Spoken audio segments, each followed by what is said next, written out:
ఎన్నో ఏళ్లగా ఎంతో ఉద్రిక్తంగా మారిన కాటి కోటేశ్వర స్వామి చిల్లవారిపల్లి గ్రామంలో ఉద్రిక్త వాతావరణం ఉండేది. ఎంతోమంది పంచాయతీలు చేశారు. గత ప్రభుత్వంలో ఏకంగా తాడేపల్లిలో పంచాయతీ చేసినా కూడా అది తెగలేదు. ధర్మవరం మాజీ ఎమ్మెల్యే కేతిరెడ్డి ఎన్నోసార్లు పంచాయతీ చేయాలని చూశారు. మర్డర్లు జరిగాయి.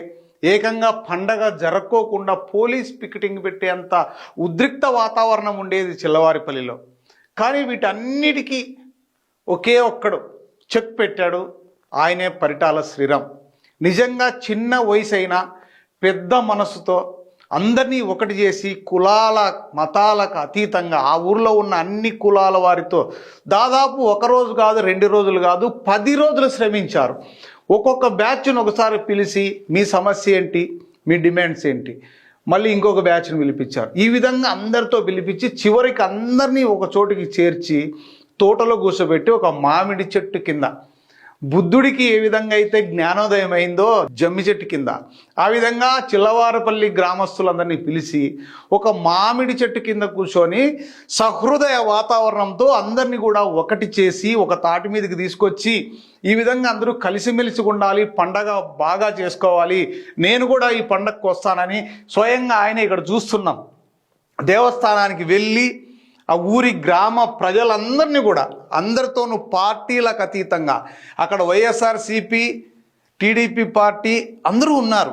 కానీ ఒకానొక దశలో చూసాం మనం, మర్డర్లు చేసుకున్నారు, ఎంత భయంకరంగా కేసులు పెట్టుకున్నారు, ఇవన్నీ చూసాం. వాటన్నిటికీ చిన్న వయసు అయినా కూడా పెద్ద బుద్ధితో నిజంగా ఆలోచించి నిజంగా హ్యాట్సాప్ చెప్పాలి పరిటాల శ్రీరామ్ గారికి. అసలు ఈ విధంగా జరుగుతుందని నేను ఎక్స్పెక్ట్ చేయలేదు. ఎప్పుడో మేము చిన్నప్పుడు ఇలాంటి పండగ వాతావరణం చూసేటోళ్ళం.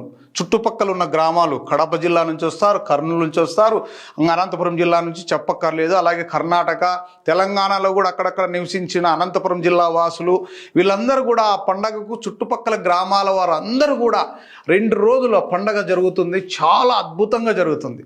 సో అలాంటి పండగను జరుపుకోకుండా రాజకీయ కారణాలతో 2 కుటుంబాల మధ్య వైషమ్యాలతో ఇన్ని రోజులు కూడా ఈ విధంగా కరుడుగట్టిన, అసలు నిజంగా నివురుగప్పిన నిప్పులాగా ఎప్పుడు ఏ విధంగా ఎవరు చంపుకుంటారో అనే విధంగా ఉండేదాన్ని నిజంగా సాంప్రదాయబద్ధంగా ఎలవగంపలతో స్వాగతం పలికి సంప్రదాయబద్ధంగా చిల్లవారిపల్లిలో నిజంగా మళ్ళీ కూడా ఇలాంటి పండగ వాతావరణం ఉంటుందా అని ఎక్స్పెక్ట్ చేయలేనంతగా చిల్లవారిపల్లిలో పండగ జరుపుకున్నారు. నిజంగా పరిటాల శ్రీరామ్ గారికి హ్యాట్సాప్.